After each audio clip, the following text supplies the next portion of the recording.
So you want to learn how to de-escalate an argument in 2 minutes or less. And actually, it's like a minute per step because there's 2 steps. So if that's what you want, you're in the right place. But before I dig into it, I want to make sure you know who I am. My name is Jana Denton-House, and I am a marriage coach, and I serve Baha'i couples. So welcome to your Fortress for Wellbeing. This is a place where you can come and get tips and advice, very real and practical advice to grow your Baha'i marriage. So welcome. I'm so happy that you are here. So to dig into today's video, I want to give you a scenario. Let's imagine that you've just had a potluck dinner at your home and you've been hosting, and so things have been really chaotic. It's been wonderful, but busy and crazy, and the kids are running around. And during that time, you're having a conversation with your friends. You overhear your spouse share something really personal that you've both decided you weren't going to share with other people just yet.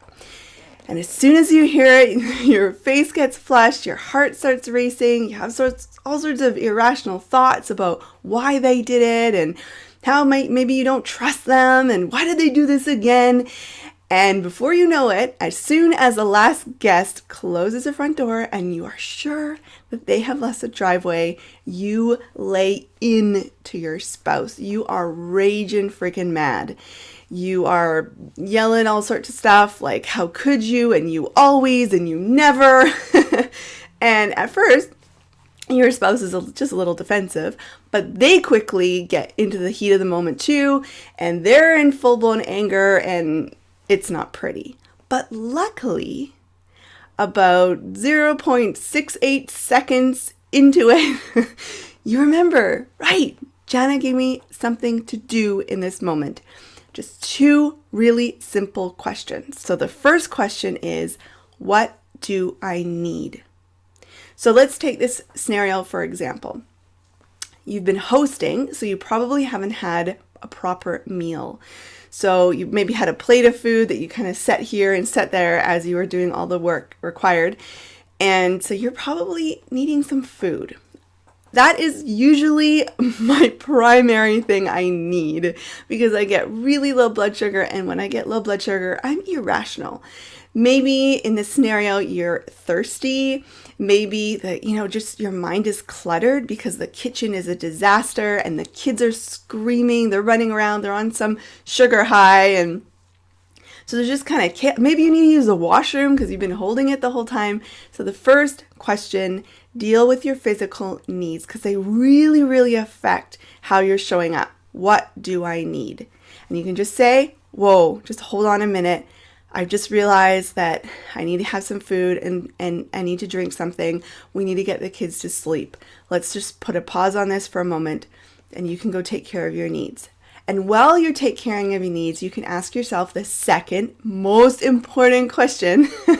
Maybe there's not a most, but it's very, very important. What am I protecting? You see, anger is kind of a weird emotion. It doesn't really exist. I'm not saying that we want to suppress anger or any of that because that can lead to some pretty bad consequences.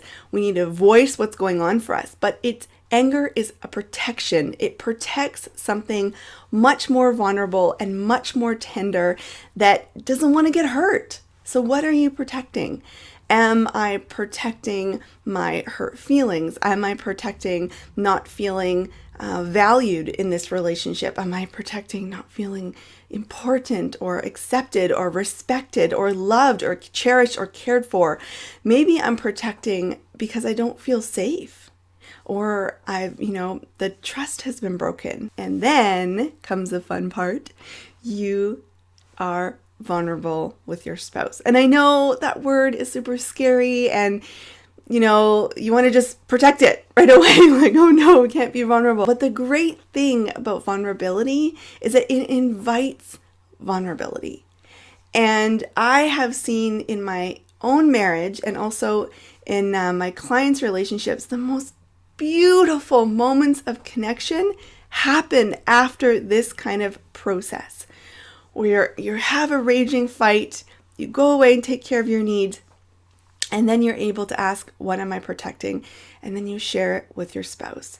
And then you can ask yourself if this tender, sweet, vulnerable emotion was to ask a question, what would it be? And more often than not, the question is, am I important to you? Am I enough for you? Do you love me? Do you respect me? So good luck with this. I hope that it works for you. And if it does, if something happens, even if it's just a little something, I would love to hear about it. Gives me a thrill when I see, just a little shift in dynamic, and that can make a big difference for couples. So have a fantastic day, and I will talk to you in a week. Bye.